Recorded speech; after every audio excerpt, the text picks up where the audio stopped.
RCN. Le son de la différence.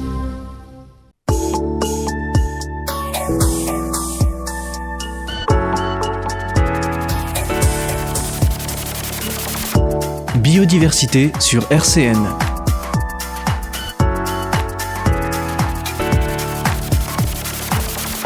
Pauline Dillon-Schneider. Bonjour et bienvenue dans l'émission Biodiversité sur RCN. Et aujourd'hui, nous allons parler de la grande épicerie. J'ai de la chance aujourd'hui parce que j'ai 3 invités. Ouais.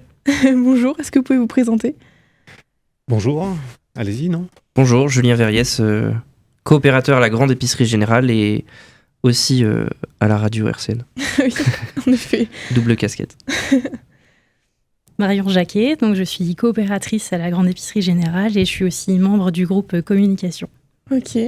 Bonjour, Thierry Collin, je suis aussi membre coopérateur depuis 2017 maintenant et je suis aussi membre du groupe communication, il y a plusieurs groupes dans la grande épicerie générale, on vous expliquera ça, mais voilà.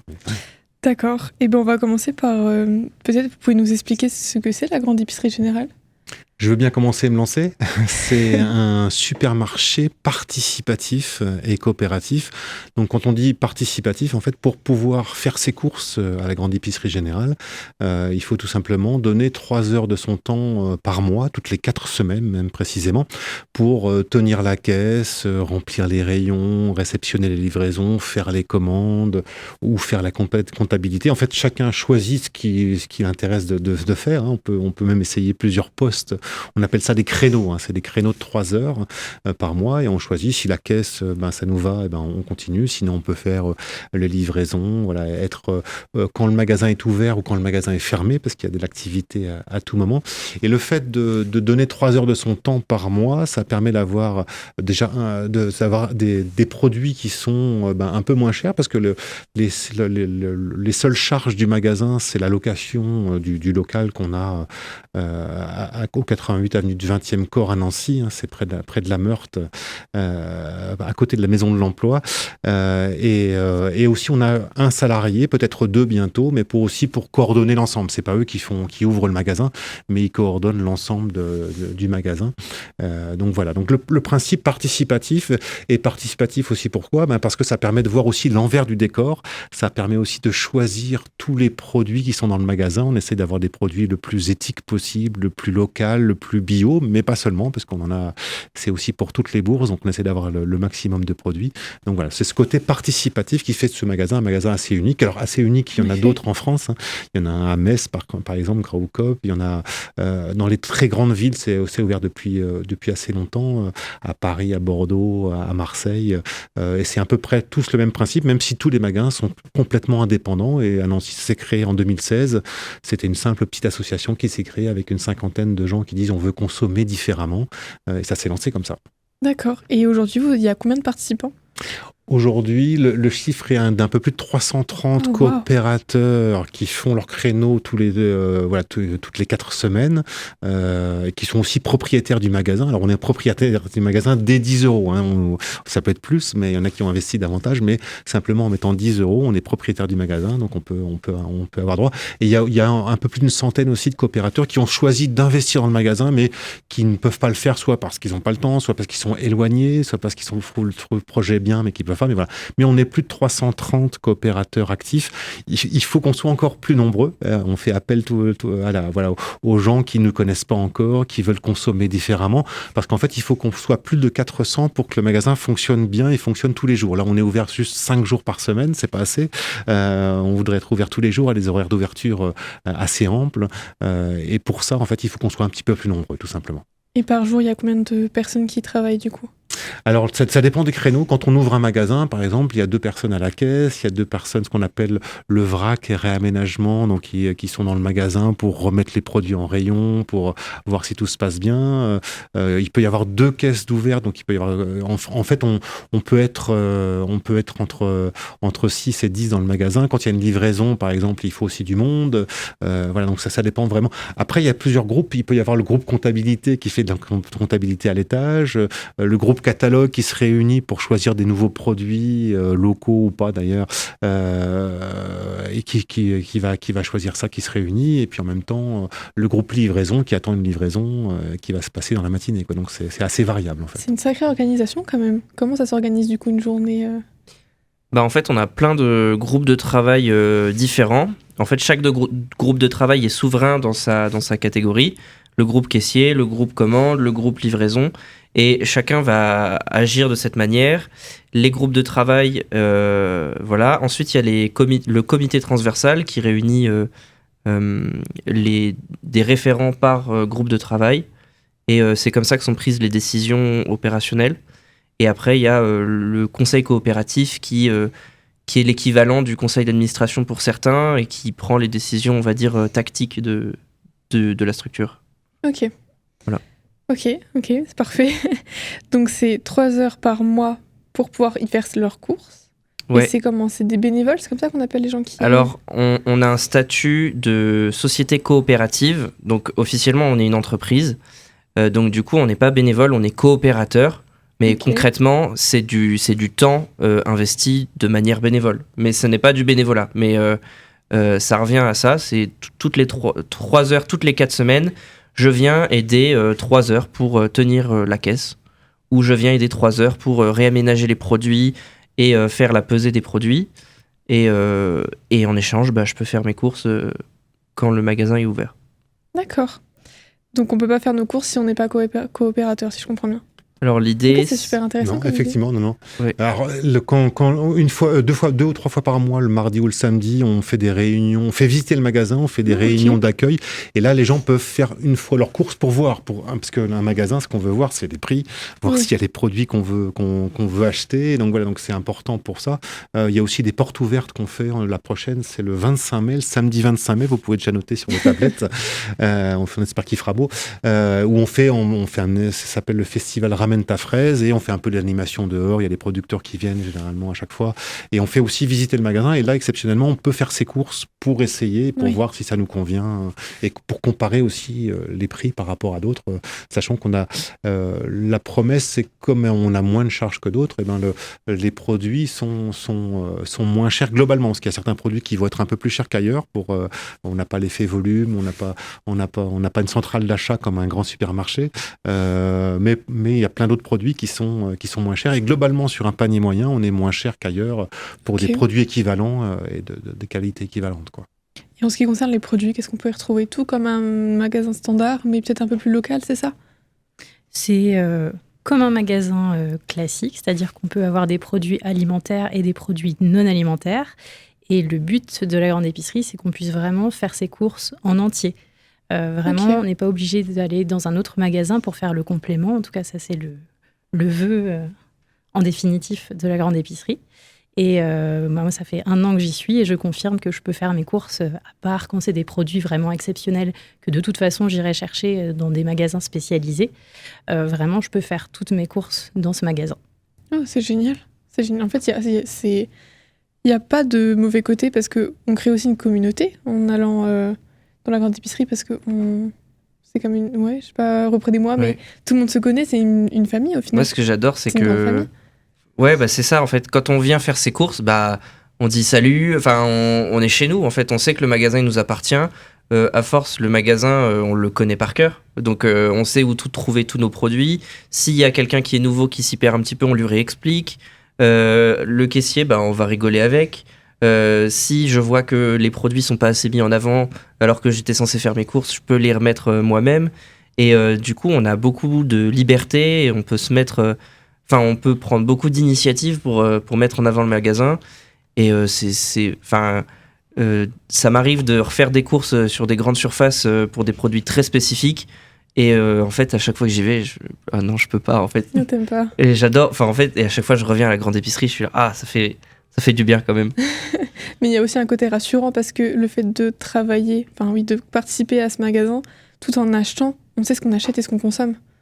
Bah oui, c'est ça. Ouais, il y a un groupe livraison qui étudie chaque demande. D'ailleurs, s'il y a des produits qui sont pas dans les étagères, on peut toujours faire une demande en disant, moi j'aimerais bien avoir du pain de mie sans céréales. Et Et c'est le groupe de commandes qui va regarder, qui va fouiller, qui va éplucher les différentes. Et chaque produit va être étudié pour que il puisse être bien consommé. Et donc en fait, quand on achète un produit, on sait qu'il a été réfléchi et qu'il correspond à nos valeurs. Et en fait, moi, ça me permet de mieux consommer sans réfléchir à ce que je consomme. Ok. Je confirme aussi, ouais, il y a effectivement un groupe qui choisit, le groupe catalogue qui choisit tous les produits qui sont référencés. Il y en a près de 3000 aujourd'hui, donc ce qui est important. Et à chaque fois qu'on prend un produit, on sait que le choix, c'est le plus éthique, le plus bio, le plus local possible, mais pas seulement.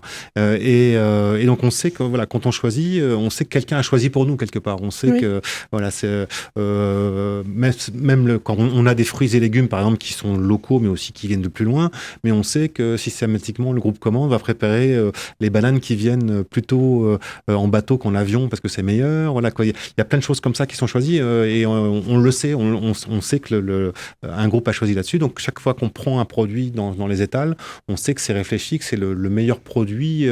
Alors après, c'est un peu parfois difficile de trouver des bons produits pas trop chers non plus, quel que soit, ça soit de la nourriture, de l'épicerie salée, du congelé ou bien de la cosmétique, voilà, mais à chaque fois il y a aussi plusieurs produits parce qu'on a par exemple du bio et du non bio parce qu'on veut être ouvert à toutes les bourses. Et d'ailleurs à la grande épicerie ça va de l'étudiant aux salariés, aux retraités, aux chômeurs, il y a vraiment de tout, c'est vraiment accessible à tout. Certains vont se dire moi je veux des pommes bio parce que j'ai envie de les digérer bien, mais en revanche pour les pâtes je veux des pâtes pas chères parce que mon porte-monnaie ne permet pas d'acheter des pâtes bio et on a les deux, quoi. Sachant que très souvent le bio on dit que c'est plus cher mais c'est pas forcément plus cher, en sachant qu'on développe beaucoup le vrac et en vrac c'est un peu moins cher, donc on peut se permettre d'acheter du bio parce que c'est du vrac, donc voilà, mais c'est vrai que dans le choix des produits on peut faire confiance parce que c'est nous-mêmes qui choisissons, c'est pas le marketing qui choisit pour les coopératrices ou coopérateurs, c'est les gens, c'est le groupe qui fait que ça, qui s'occupe de ça, qui s'occupe de choisir les bons produits.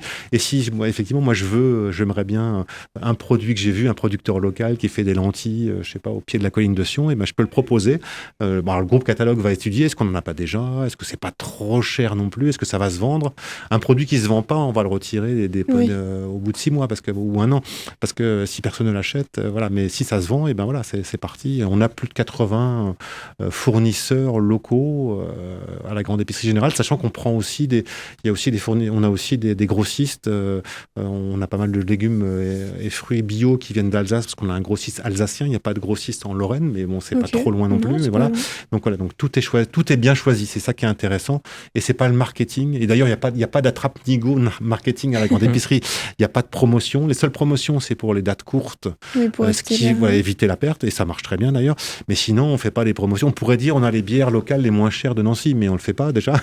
Et la marge même est fixe pour tous les produits. C'est de 20%. Donc c'est très transparent dans ce qu'on achète. On met 20% de marge et on le revend. Et voilà. Donc il y a pas de surprise. Il y a pas d'attrape-nigo non plus. Voilà. C'est une consommation qui est juste. On paye justement les producteurs et voilà, quoi. D'accord. On va faire une petite pause musicale et on reviendra après pour parler de la suite. On va écouter Sweet Mess. Jusqu'à 12h30, biodiversité sur RCN. On est toujours avec la grande épicerie. Donc je voudrais savoir si vous avez des choses en particulier à nous dire ou à mettre en valeur. Moi, je vais revenir sur le côté social de la grande épicerie. Parce qu'on sait par des petits sondages qu'on a pu faire qu'il y a beaucoup de coopérateurs qui viennent à la grande épicerie parce que justement c'est un mélange des catégories sociales, c'est un mélange des tranches d'âge, c'est une façon de créer du lien avec des personnes qu'on n'aurait jamais connues autrement. C'est vrai. C'est un lieu de rencontre qui est un peu privilégié. Et puis, c'est vrai qu'il y a un petit côté amusant quand on va faire ses courses à la grande épicerie parce que parfois on a des situations un peu qui sont très particulières qu'on n'aurait pas vues dans d'autres supermarchés. Quand, par exemple, le client explique à la personne en caisse comment il faut faire pour passer tel ou tel produit, ça n'arrive pas ailleurs. Et du coup, ce côté entraide est vraiment très important. Et c'est pour ça que quand on commence à y aller, on a envie d'y passer plus de temps, de rapidement s'investir plus que nos 3 heures, parce que c'est un beau projet et qu'on a envie que ça vive encore longtemps. Donc ce côté social, convivialité, entraide, il est vraiment précieux. C'est vrai qu'on retrouve pas ça dans les autres supermarchés. Souvent, quand on fait nos courses, on se dépêche, on est dans notre bulle et on parle même pas au caissier ou à la caissière. Ouais. Puis en plus, quand on fait nos courses dans une grande surface, on sait pas ce qui se cache derrière chaque produit. Non. On prend un produit, on se dit bon bah voilà, il coûte de 2,53 € et 2,99 € toujours pour gratter toujours plus et on sait pas ce qui se passe. Alors que là, en fait, les produits, on les a tous choisis. On sait qu'il y a un groupe commande, on sait qu'il y a un groupe catalogue, on sait qu'il y a un groupe livraison. Et enfin, je trouve que ça nous ouvre quand même vachement plus les yeux sur comment consommer et comment sont faites les choses avant qu'elles atterrissent dans nos assiettes, quoi. Et enfin, moi, ça a changé ma consommation à fond. Ça, tu manges mieux maintenant ? Et bah, je sais que je mange mieux parce que je sais que la pomme que j'ai achetée, elle vient de... Je sais plus d'où il vient notre producteur de pommes, mais je sais que la bière que j'achète, elle vient de... mais à chaque fois que je trouve des exemples, je sais plus le truc, mais enfin, je sais que tout ce que j'achète, c'est local, quoi, en tout cas. Et je sais que ça a été brassé par une bonne personne et c'est ça qui est cool. C'est ça qui est incroyable et que j'adore. Ah, ça, c'est con, ouais, vous m'avez convaincu. Moi, je voudrais juste rajouter que, effectivement, changer ses habitudes de consommation, c'est pas forcément évident. On voit bien aussi, on a un côté environnemental qui est, on voit une planète qui, là, il fait, on est en chemise alors on devrait pas forcément. Il fait 25 degrés, voilà, au mois d'avril, et c'est parfois compliqué. Et nous, l'idée, c'est de relocaliser notre consommation. Donc, on essaie de relocaliser vraiment. Mais changer ses habitudes, c'est pas forcément évident. Et moi, ce que j'ai envie de dire aux gens qui découvrent ça, qui ont entendu parler, qui ont vu sur Internet la grande épicerie, voilà le côté supermarché participatif, est-ce que c'est pas utopique ? Déjà, c'est pas utopique parce que ça fonctionne. On a plusieurs centaines de milliers d'euros de chiffre d'affaires par an. On est plus de 300 à faire des courses presque toutes les semaines à la grande épicerie. Donc, c'est que ça fonctionne. Et après, il faut découvrir ce côté, effectivement, entraide. Il y a aussi un groupe d'entraide. Il y a une zone de gratuité à la grande épicerie générale où on dépose des objets dont on ne veut plus et quelqu'un prend parce que voilà, ce qu'on veut. Voilà. Et je remets cette date du 25 mai où c'est les journées portes ouvertes. Venir, ce sera de 9h à 19h, venir passer juste pour voir comment c'est, voir comment est le magasin, qui est peut-être pas aussi comme les autres parce qu'on a une grande fresque dans le magasin, parce que il y a ce côté aussi convivial, effectivement. C'est ce que tu disais, Julien, c'est que certains donnent des recettes pour cuisiner un vieux légume que personne ne connaît et qui est là et qui est meilleur peut-être que les autres. Voilà.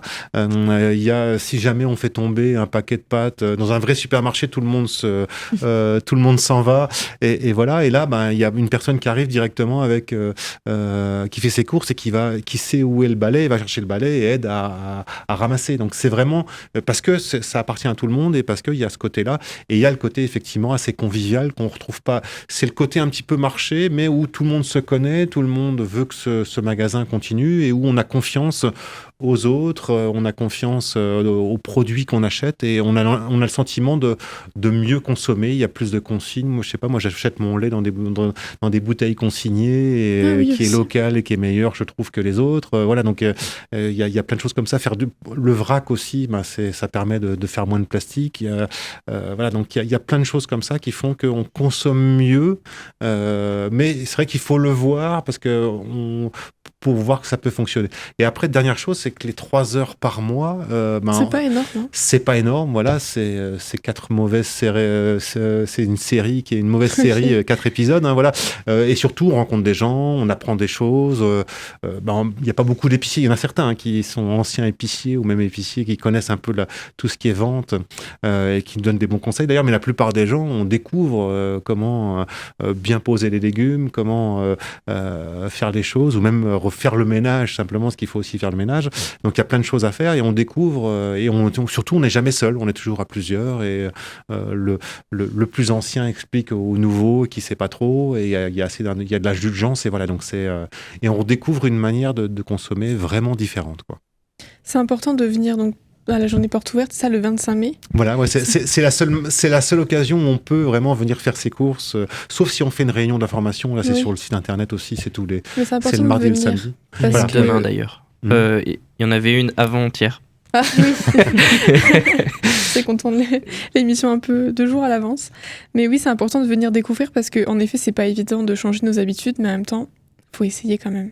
Donc, Oui, c'est ça. En fait, le but de la journée porte ouverte, c'est de venir voir. Venez voir Ça l'ambiance. coûte rien. Vous allez voir que le caissier va crier au-dessus du rayon pour parler à l'épicier. Vous allez voir que celui qui fait ses courses, il va aider, comme disait Marion tout à l'heure, il va aider à faire la caisse à celui qui est censé être caissier. Enfin, venez voir l'ambiance, venez voir les produits. Vous allez voir qu'en fait, vous pourrez trouver tout ce que vous voulez. Et vous pourrez même trouver des produits que vous trouvez nulle part ailleurs. Et enfin, moi, je parraine un jeune coopérateur qui est arrivé il n'y a pas longtemps. Et en gros, je lui explique un petit peu comment ça se passe. Et il m'a dit, mais c'est génial, ici je trouve des trucs, j'ai cherché partout, j'ai cherché dans tel magasin, j'ai trouvé nulle part. Et là, j'ai trouvé tout ce que je voulais. Il n'y avait pas ça, et là, j'ai tout. Et donc, enfin, venez voir. C'est peut-être étonnant, en effet. Ouais, et c'est trop cool. Venez juste voir, ça n'engage à rien. Et après, vous verrez, laissez-vous emporter. Mais comment est née cette épicerie, du coup ? Alors, elle est née en 2016. Alors, c'est un peu une copie des autres magasins, parce que ça existe depuis 1973 à Brooklyn. Alors là, ils ont plus de 14 000 coopératrices et coopérateurs. Ils sont ouverts tous les jours. C'est le magasin le moins cher de New York. Hein, voilà, donc ça existe depuis longtemps. Et après, ça a essaimé un petit peu et c'est revenu... c'est revenu dans toutes les grandes villes européennes, ça s'est mis en place et ça fonctionne toujours sur ce principe de 3 heures par mois de participation, parce que c'est pas simplement quelques coopérateurs qui font pour les autres, ça fonctionne et les prix sont intéressants parce que tout le monde met la main à la pâte et voilà. Et c'est aussi ce côté, on est indulgent aussi, on sait pourquoi par exemple il peut y avoir une petite rupture de stock sur des produits, parce qu'on n'a pas 40 000 fournisseurs et voilà, donc et ça fonctionne à peu près partout pareil. Alors après, il faut être assez nombreux et c'est ça tout le défi à Nancy, on est une ville moyenne. Dans les grandes villes, ça marche très bien et dans les villes moyennes, est-ce que ça va fonctionner ? Nous, on est tous convaincus que oui et voilà, il faut que ceux qui sont intéressés viennent, participent, toquent à la porte, voient. Et le principe, c'est une réunion d'information où on vous fait visiter le magasin. Oui, ça n'engage à rien. Ça n'engage à rien. Il y a un diaporama où on vous explique un petit peu le fonctionnement, nos valeurs, l'ensemble, parce que c'est un projet qui est très complexe. Hein, voilà. Et après, c'est libre à chacun de venir et d'essayer, d'investir. Alors 10 euros pour un investissement, être propriétaire d'un magasin, c'est pas non plus énorme. Hein. Et voilà, en plus, on les récupère assez vite. Voilà, s'il suffit d'acheter un panier de légumes bio pour presque les récupérer. Mais voilà, c'est aussi venir voir si ça nous intéresse, voir si mais souvent, les gens sont emballés parce qu'il y a une bonne ambiance, parce que voilà, et c'est vraiment une manière de consommer complètement différente des autres magasins, quoi. Et en parlant de valeur, donc on peut retrouver des produits bio, locaux et aussi des produits en vrac. Comment vous luttez contre le gaspillage ? Est-ce que le fait d'écouter la demande, ça évite justement qu'il y ait du gaspillage ou vous avez d'autres... C'est vrai que c'est réajusté, on va dire les commandes sont réajustées par rapport au nombre de coopérateurs et donc potentiellement au nombre d'acheteurs. On évite le gaspillage aussi. Alors moi, j'ai fait pas mal de temps la prépa livraison. Donc en gros, on prépare la prochaine livraison qui arrive et en particulier, je m'occupais de tout ce qui était fruits et légumes. Et donc, avant que la prochaine commande arrive, on fait l'état des lieux de ce qu'on a déjà dans les réfrigérateurs. Et s'il y a des légumes qui sont un petit peu abîmés, là, on va les mettre en réduction. Ou alors, si par exemple, ce sont des salades, juste on enlève 3 feuilles et puis hop, elles redeviennent toutes belles et on peut les remettre en vente. Ça permet vraiment d'éviter le gaspillage. Et puis, parfois, il y a peut-être des coopérateurs qui ont la chance d'avoir des poules dans leur jardin et qui vont récupérer tout ce qui n'est pas possible de mettre en vente. Et au final, voilà. On évite de jeter à tort et à travers. C'est parfait. Et même vis-à-vis des produits secs, il y a un système d'étiquetage à moins 20% quand c'est des produits qui respectent plus la date. Ou juste avant la date. C'est juste avant la date, oui, 50% dans les derniers jours. Et puis après, on donne. En fait, il y a très peu de gâchis parce qu'au pire, on donne quoi. La coopérative perd un peu d'argent, mais voilà. Mais on donne les produits qui sont plus vendables Donc, mais c'est vrai que le principe aussi, c'est que les produits à 20%, il y a plein de coopératrices et coopérateurs qui disent moi je vais prendre ça, je vais faire une soupe, et j'ai pas besoin de produits. Oui. Donc on a aussi des composteurs. Alors ça c'est pour tout ce qui est. Il peut y arriver d'avoir une mandarine qui est pourrie au fond d'une cagette. Et on a des composteurs juste à côté, et voilà. Mais l'idée c'est et le vrac aussi, on essaie de le développer le maximum. Mais pour tout, pour la lessive qui est en vrac, on a aussi beaucoup de produits alimentaires en vrac et on essaie de le développer, même si à chaque fois on essaye d'avoir les deux. Il y a souvent les mêmes pâtes bio locales qui sont en vrac et les mêmes en sachet, parce que si on est pressé, le vrac ça prend un peu plus de temps. Oui, c'est l'habitude à prendre. Et c'est l'habitude, et de plus en plus de gens prennent en vrac, déjà parce que c'est moins cher, et parce que c'est anti-gaspillage. mais ça prend peut-être un petit peu plus de temps parce qu'il faut remplir, mais on prend la bonne dose et on n'en prend pas plus. Après, il n'y a pas non plus de suremballage. La plupart des produits sont à l'unité. On suremballe pas. Il n'y a pas des promos en prenant 4 boîtes de petits pois. Non, ça c'est là-dessus. On n'a pas ça du tout. On essaye d'être le plus à l'unité possible. C'est génial, vous participez activement à la transition écologique, du coup, c'est dans les valeurs de la grande épicerie. C'est aussi pour ça, c'est prendre du temps pour se faire un magasin et qui soit respectueux de l'environnement, déjà dans le choix d'acheter plus local et plus bio localement. On essaie d'avoir le maximum de producteurs locaux et de les faire vivre. Et puis après, essayer d'avoir les produits les plus éthiques aussi. Par exemple, pour ce qui est fruits et légumes, on va préférer par exemple l'Italie à l'Espagne parce qu'on sait que c'est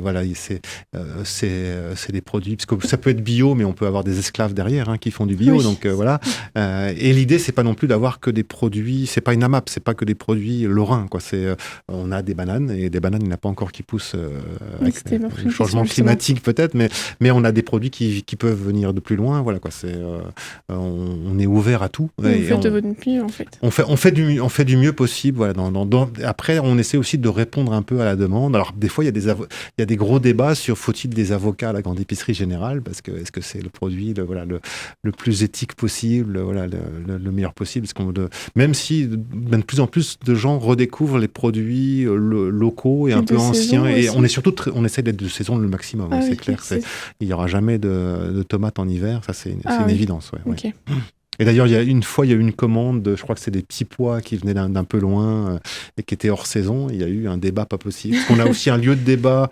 Alors, on peut débattre dans le magasin, mais aussi on a un lieu de débat sur Internet où on débat de choses particulières. Et là, ça a été un lieu de débat pendant plusieurs semaines sur ces petits pois qui venaient d'un peu trop loin. Donc, on essaye d'être le plus de saison, le plus local possible. Même si, effectivement, on essaie là aussi d'avoir une variété de production. On n'a pas simplement que des produits lorrains, et on peut pas faire que des soupes en ce moment, on peut aussi avoir d'autres choses. On arrive bientôt malheureusement à la fin de l'émission, donc je vous laisse la parole si vous avez envie de rajouter quelque chose ou de mettre autre chose en valeur, peut-être quelque chose qu'on n'a pas encore parlé. Je rajouterais qu'en dehors des journées portes ouvertes, si vous connaissez quelqu'un qui fait partie de la grande épicerie, n'importe quand cette personne fait ses courses au magasin, vous pouvez l'accompagner, et en général, on est un peu tolérant à ce moment-là, on vous laisse passer avec votre panier de courses. Est-ce qu'on peut vous retrouver quelque part ? Alors sur les réseaux sociaux que Marion anime par exemple, on a un site internet qui est en devenir, où il y a pas mal de choses, où c'est assez précis, où on peut retrouver les horaires des réunions d'information 3 fois par mois. Bon, la date, on l'a déjà dit plusieurs fois, mais le 25 mai, journée porte ouverte, ramène ta fraise, vous venez, il y aura même des animations. Et puis aussi pour comprendre un peu le principe de la grande épicerie générale, donc sur internet. Et puis sinon, on peut nous suivre sur Facebook, Instagram, Twitter également. Donc on est assez... Sous le nom de la grande épicerie. La grande épicerie générale ou supermarché participatif Nancy, ça on retrouve assez facilement, on est assez présent là-dessus. Et puis surtout, peut-être passer nous voir aussi, c'est au 88 avenue du 20e corps, donc c'est pour situer, c'est la maison de l'emploi. On a une ligne de tram qui est encore en travaux, donc c'est encore compliqué, mais ça passe quand même, les bus passent, On est à 1400 mètres à pied de la place Stanislas, et venir, il y a vraiment les dates des réunions d'information. Les réunions d'information, c'est une visite du magasin, et un petit diaporama, donc ça n'engage à rien. en fait. On peut venir regarder par curiosité. Puis après, on se décide ou pas, parce que c'est vrai que c'est voilà, mais on ne force pas les gens, loin de là. Il y a la plupart des gens qui viennent sont emballés, comme le disait Julien. Mais... Moi, je suis venu, je savais que j'allais souscrire. Mais même venez discuter, même s'il n'y a pas de réunion d'information. Vous dites bonjour au magasin, puis on vous expliquera le concept. Et juste pour rencontrer des gens, pour voir le projet, vous pourrez visiter le magasin, même si il n'y a pas de réunion de manière exceptionnelle. C'est pas gênant. C'est ça qui est bien, c'est beau comme projet. Oui, c'est super beau. Ouais, je suis convaincue. Et bah viens. Et bah merci beaucoup. C'était super comme émission. Merci. Et je vous plaisir. remercie aussi, chers auditeurs. Et on se retrouve bientôt dans un nouvel épisode de Biodiversité. RCN, www.rcn-radio.org